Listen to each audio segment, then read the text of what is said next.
ஆனா உதயச்சந்திரனுடைய அந்த நிர்வாகத்தை வந்து கொஞ்சம் அசைச்சு பார்க்கக்கூடிய வேலைகள்ல உமானாத்து ஒரு ஒரு ஒரு மீட்டிங்ல CM, Udhayachandran, finance minister Thangam Thennarasu எல்லாருமே இருக்க போகும்போது, அதனால உதயச்சந்திரன் என்ன சொன்னாலும் வந்து அதுல வந்து தவறு இருக்காதுங்கிற ஒரு எண்ணத்துக்கு வந்து சிஎம் வந்துட்டார். சிஎம் உடைய 2ஆம் நிலை செயலாளர் இருக்கக்கூடிய உமாநாத், 3ஆம் நிலை செயலாளர் இருக்கக்கூடிய சண்முகம் ஆகியோரை வந்து மாற்றக்கூடிய நிலைமை வந்துருச்சு. நிகழ் யூடியூப் சேனல் நேயர்களுக்கு வணக்கம். நம்முடைய கலந்துரையாட வருகை தந்துள்ளார் மூத்த பத்திரிகையாளர் திரு அபுதாயிர் அவர்கள். அவரை வரவேற்று நிகழ்ச்சிக்குள் செல்லலாம். வணக்கம். ஸ்பெயின்ல இருந்து முதல்வர் திரும்பி வந்ததுக்கு அப்புறம் நிறைய மாற்றங்கள் இருக்கிற மாதிரி தோணுது. குறிப்பா நிறைய முதலீடுகள் கொண்டு வந்திருக்காரு. அது சம்பந்தமாகவும் தனியா ஒரு டிபேட் போயிட்டு இருந்தா கூட, அரசு அலுவலகங்கள்ல சில மாற்றங்கள் இருப்பதாக ஒரு தகவல் வந்துகிட்டு இருக்குது. அதை பத்தி நீங்க என்ன? இல்ல உண்மையிலே வந்து முதல்வருடைய அலுவலகம் 2021ல வந்து திமுக அரசு அமைஞ்ச பிறகு முதல்வரோட அலுவலகம் காட்டிய ஒரு நெருக்கடிங்கிற ஒரு நெருக்கடின்னு கூட சொல்ல முடியாது. அது ஒரு ஒரு விதமான ஒரு ஒரு பலமான ஒரு கட்டமைப்புக்குள்ள வந்து முதல்வர் வந்து இருந்தாருன்னு தான் சொல்லணும். முதல்வருடைய முதன்மை செயலாளர்கள் அப்படிங்கிறதுல உதயச்சந்திரன், உமாநாத், சண்முகம், அனுஜ் ஜார்ஜ் இவங்க 4 பேர் வந்து முதல் முறையா வந்து இவரு சிஎம் ஆனதுக்கு அப்புறம் நியமிச்சிருந்தார். கிட்டத்தட்ட இந்த அரச வந்து கிட்டத்தட்ட ஒட்டு மொத்தமா கட்டமைக்கக்கூடிய வேலைய வந்து உதயச்சந்திரன் ரொம்ப சிறப்பாவே பண்ணியிருந்தாரு. உண்மையிலே வந்து கடந்த 10 வருஷம் ஒரு அந்த அதிகாரிய வந்து அதிமுக ஆட்சியில எவ்வளோ பந்தாடுனாங்க. ஒரே ஒரு முறை மட்டும் தான் அவர் வந்து நல்ல பவர்ஃபுல்லா எஜுகேஷன்ல போட்டிருந்தாங்க. மிச்சம் எல்லா நேரமும் உப்பு கார்ப்பரேஷன் அப்படி இப்படின்னு அவர் வந்து பந்தாடிய அந்த நேரத்தில வந்து முதல்வர் வந்து கூப்பிட்டு உட்கார வச்சு ஒரு முக்கியமான இத குடுத்து, முக்கிய போர்ட்ஃபோலியோ குடுத்து அவர உட்கார வச்சிருந்தாங்க. உதயச்சந்திரன் கிட்டத்தட்ட 2 வருஷம் இருந்ததுக்கப்புறம் அவர் உதயச்சந்திரன் நான் வந்து எங்க உதயச்சந்திரனால தான் எங்களுக்கு வந்து எந்த வேலையும் நடக்க மாட்டேங்குதுன்னு கட்சிக்காரங்க வந்து புகார் அளிக்கவும் அப்படின்னு ரொம்ப ஒரு மாரியான ஒரு நெருக்கடிய உருவாக்குனதுக்கப்புறம், இப்ப அவர் வந்து நிதித்துறை செயலாளர் ஆமா. வந்ததுக்கப்புறம் வந்துட்டாரு. முருகானந்தம் வந்து முதன்மைச் செயலாளரா வந்து இப்ப இருக்காரு. இருந்தாலும் உதயச்சந்திரனுடைய கண் பார்வைங்கிறது வந்து முதல்வர் அலுவலகத்துல தொடர்ச்சியா இருந்துகிட்டு ம், தான் ம், இருக்குது. ம். உண்மையிலே அவரு உதயச்சந்திரனுடைய ந விஷயங்கள்ல நெறைய விமர்சனங்கள் வந்து கட்சிக்காரவங்க, அமைச்சர்கள் நெறைய பேர் வச்சிருந்தாலும், அவருடைய விஷயங்கள் ஒரு விஷயத்த வந்து யாராலயும் மறுக்க முடியாது. ஒரு வெரி ஹானஸ்ட் ஃபெல்லோ. ம். இப்ப அதுதான் இப்ப இங்க சிஎம் ஆஃபீஸ்ல இப்ப இந்த பிரச்சனைக்கு காரணமே வந்து, அவர் எத சொன்னாலும் செய்ய மாட்டேங்கிறாருன்னு சொன்னாங்கன்னா, ம். இவங்க எல்லா விஷயத்தையும் கமிஷனு, டெண்டர் இந்த மேட்டர வந்து சிஎம்ட்ட போய் புஷ் பண்ணி எப்படியாவது பண்ணிரலாம். ம். அதாவது கருணாநிதி காலங்கள்ல வந்து இருக்கும்பொழுது எப்படி ஒரு ஃபைல போய் நெனச்சால்லாம் போய் ஃபைல குடுத்து நெனச்ச காரியம் சாதிச்சுக்கிற மாரியான ஒரு நிலைமைய வந்து இப்ப ஏற்படுத்தல. எந்த ஃபைல் போனாலும் அதுக்கு ஒரு கொரிய போட்டு இவரு கொஸ்டின் கேட்க ஆரம்பிச்சுட்டாரு. ம். ம். சக அதிகாரிகளே வந்து இவருனால என்ன ஆச்சுன்னு கேட்டீங்கன்னா, பல அதிகாரிகள் தனக்கு வேண்டிய அவங்களுக்கு அமைச்சர்களுக்கு கூட வந்து எதையும் செஞ்சு குடுக்க முடியாத ஒரு சூழ்நிலை வரும்போது, இது வந்து ஒரு பெரிய அதிகாரக்குள்ள ஒரு வார் உருவாயிடுச்சு. எப்படி உருவாயிடுச்சுன்னா, ஒரு 15 ஐஏஎஸ் ஆஃபீசர்ஸ் சமீபத்தில இவரு உதயச்சந்திரன் ஃபினான்ஸ் செக்ரட்டரியா வந்ததுக்கு அப்புறம் கூட, உதயச்சந்திரன் வந்து எங்கள தொடர்ச்சியா வந்து எங்களுக்கான போதிய வந்து நிதிய வழங்க மாட்டேங்கிறாரு அப்படின்னு சொல்லிட்டு ஒரு கம்ப்ளைண்ட் ரைஸ் பண்ணி, ஒரு 15 கரண்ட் ஐஏஎஸ் ஆஃபீசர்ஸ் என்ன செய்றாங்கன்னா, ஒரு ஃபைல ரெடி பண்ணி, புகாராவே ரெடி பண்றாங்க. ரிட்டர்ன் ஸ்டேட்மெண்ட் ரெடி பண்ணி, அத வந்து ஹோம் செக்ரட்டரியா இருக்கக்கூடிய அமுதா அவர்கள்ட்ட குடுத்து, சிஎம் நாலேட்ஜுக்கு அத கொண்டு போறாங்க. அதான் என்னன்னா, உதயச்சந்திரன் வந்து எங்களுக்கு வந்து சரியா ஃப்ரீடம் குடுக்க மாட்டேங்கிறாரு அப்படின்னு சொல்லிட்டு. ஆனா உண்மையிலேயே உதயச்சந்திரன் தரப்பு என்ன சொல்றாங்கன்னா, இவங்க குடுக்கக்கூடிய ஃபைல்ல தமிழ்நாட்டோட நிதிநிலை என்னவா இருக்குங்கிறது தெரியும். அவர் வந்து ம். உதயச்சந்திரனுக்கும் சரி நல்லா தெரியாம இல்ல. இவங்க ஃபைல குடுக்கக்கூடிய ஃபைல்ல என்னென்ன அதாவது குறிஸ்ன்னு சொல்லுவாங்க இல்லையா? என்னென்ன மாரியான ஓட்டைகள்லாம் இதுல என்னென்ன பண்ணி வச்சிருக்காங்க? எது எதுல loop loop loop. Loop of என்னென்ன பண்ணியிருக்காங்க? எது எதுல ஊழலுக்கான வழி இருக்கு, சாத்தியம் இருக்கு. அப்படிங்கிறது எல்லாத்தையுமே அவர் என்ன செஞ்சுட்டாரு, விவரமா ஒரு நோட்ட போட்டு சிஎம் கையில கொண்டு போய் குடுத்துட்டாங்க. ம். ம்.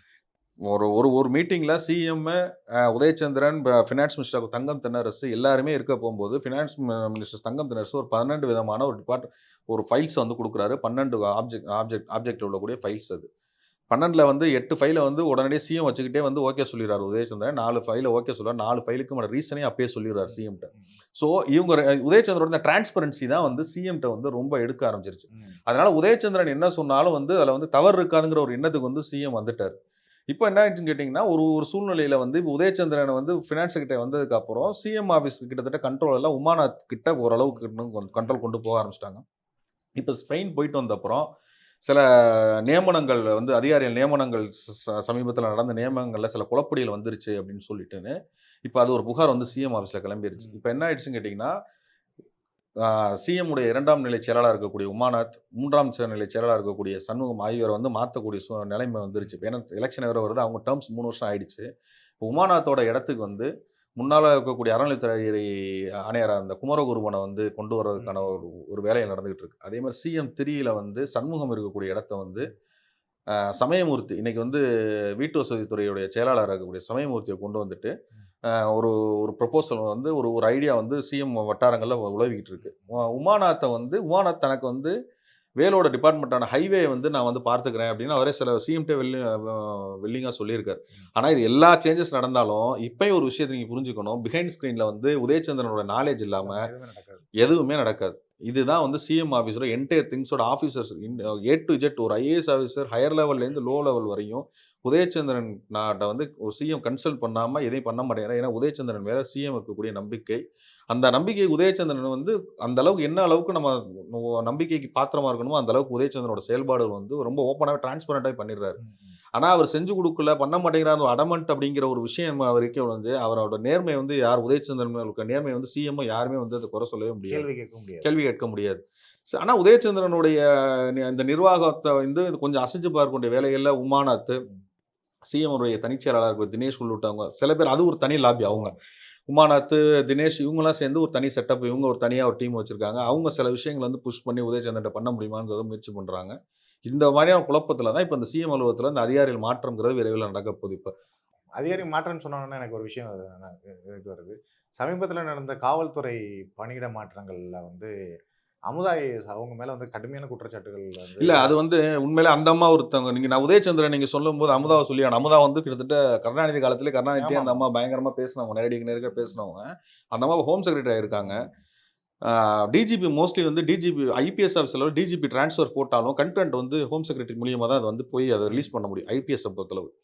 ஆனா இந்த சமீபத்தில நடந்த ஒரு 3, 4 ட்ரான்ஸ்ஃபர்ஸ் விஷயங்கள்ல வந்து அந்த அம்மா வந்து ரொம்ப நெருக்கடிய குடுத்துட்டாங்க. அதாவது டிஜிபிக்கே. ம். இது ஏன் தேவையில்லாம பண்றீங்க? என்ன பண்றீங்கங்களோ கொறிலாம் போட ஆரம்பிச்சது. டிஜிபி வந்து இப்போ வந்து தன்னோட அதிகாரத்த வந்து இந்த அம்மா வந்து கேள்வி கேட்கிற மாரி ஒரு நிலைமை உண்டாக்குது ம். அப்படிங்கிற ஒரு வருத்தம் வந்து டிஜிபி கிட்ட இருந்திருக்கு. இது இல்லாம சில விஷயங்கள்ல வந்து தன்னிச்சையா சில பிரைவேட் விஷயங்கள் எல்லாம் தலையிட்ட அதிகாரிகள் விஷயங்கள் எல்லாம் வந்து ட்ரான்ஸ்ஃபர்ஸ் இதெல்லாம் நடக்காம இருக்கு. ம். சில இதுல வந்து குற்றச்சாட்டுக்கு உள்ளானவங்க மேல ட்ரான்ஸ்ஃபர் ஆகியிருந்திருக்கு அப்படிங்கிறதெல்லாம் இந்த அம்மா இடையில ஒரு 4, 5 இத வந்து ட்ரான்ஸ்ஃபர் நிப்பாட்டி ம். இருந்திருக்காங்க. ம். ஸோ அந்த இதுல வந்து இப்ப என்னன்னு கேட்டீங்கன்னா, போலீஸ்க்கும் ஐஏஎஸ், ஐபிஎஸ் வித் ஐஏஎஸ் அப்படிங்கிற ஒரு வாரம் வந்து உள்ளுக்குள்ள வந்து அமுதாவுக்கும் போலீஸ் டிபார்ட்மெண்ட்டுக்கும் இடையில வந்து கிளம்புறனால, அந்த அம்மா வந்து நம்ம இனிமே ஹோம் செக்ரட்டரி வேணாம். இவ்வளோ டார்ச்சர் நம்ம எதுக்கு இருக்கணும்? எனக்கு வேற டிபார்ட்மெண்ட் குடுங்கன்னு சொல்லி சிஎம்ட்டே கேட்கிற மாட்டிக்கு அந்த அம்மா வந்துட்டாங்க. ஸோ அது மாதிரியான நிலைமை இங்க வந்து இல்ல ஓடிக்கிட்டு ஆனா இருக்கு. அதானே ப்ரொசீஜர். ஹோம் ஆமா. செக்ரட்டரியோட ஹோம் பர்மிஷன். செக்ரட்டரி ஐபிஎஸ் வந்து ஹோம் செக்ரட்டரி வழியா தான் முடியும். ம். மோஸ்ட்லி என்ன செய்வாங்கன்னு கேட்டீங்கன்னா, டிஜிபி குடுக்கக்கூடியத வந்து மோஸ்ட்லி யாரும் ஹோம் செக்ரட்டரி யாரும் கேள்வி கேட்க கேள்வி மாட்டாங்க. இது பண்ணாம அனுப்பிச்சு விட்டுருவாங்க. ஏன்னா அந்த டிபார்ட்மெண்ட்ல ஏன்னா ஐபிஎஸ், ஐஏஎஸ்ங்கிற ஒரு ஈகோ ஒரு விஷயம் உள்ள ஒரு கிரியேட் ஆகிட்டே இருக்கும். ஸோ அதனால மோஸ்ட்லி என்ன பண்ணிடுவாங்கன்னா, ஓரளவு கன்கரன்ட்டா பண்ணி விட்டுட்டு இருப்பாங்க. ம். இந்த அம்மா எந்த டிபார்ட்மெண்ட்ல இருந்தாலுமே கொஞ்சம் இந்த அம்மா வந்து ஸ்ட்ரிக்ட் கொஸ்டின் தான். கேட்கிற ஆளு. ஆமா கொஞ்சம் ஸ்ட்ரிக்ட். கொஸ்டின் கேட்கிற ஆளு. இது என்ன ஏதுங்கிறது இந்த ஃபைல அவ்வளவு சீக்கிரம் டக்குன்னு அந்த அம்மா மூவ் பண்ணாது. 20 ஃபைல் அந்த அம்மா டேபிள் மேல இருந்தாலும் வெயிட் பண்ணுங்க அப்படிங்கிற ம். ஒழிஞ்சு டக்குன்னு ஃபைல கிளியர் பண்ணுங்கிறத விட வந்து ரொம்ப அது நுணுக்கமா கொஞ்சம் பார்க்கக்கூடிய ஆளு. அந்த பிரச்சனை தான் இப்ப டிஜிபிக்கு வந்து இப்ப அந்த ஈகோவ வந்து இப்ப டிஜிபிக்கும் ஹோம் செக்ரட்டரிக்கும் இடையில ரொம்ப பெருசா எழுந்திருக்குது. இப்ப அது ம். ஒரு இது ஓடிக்கிட்டு இருந்திருக்குது இப்ப. அரங்கத்திற்கு வந்து உங்களுடைய பல கருத்துக்களை தெரிவித்தமைக்காக ரொம்ப நன்றி சார். நன்றி, நன்றி.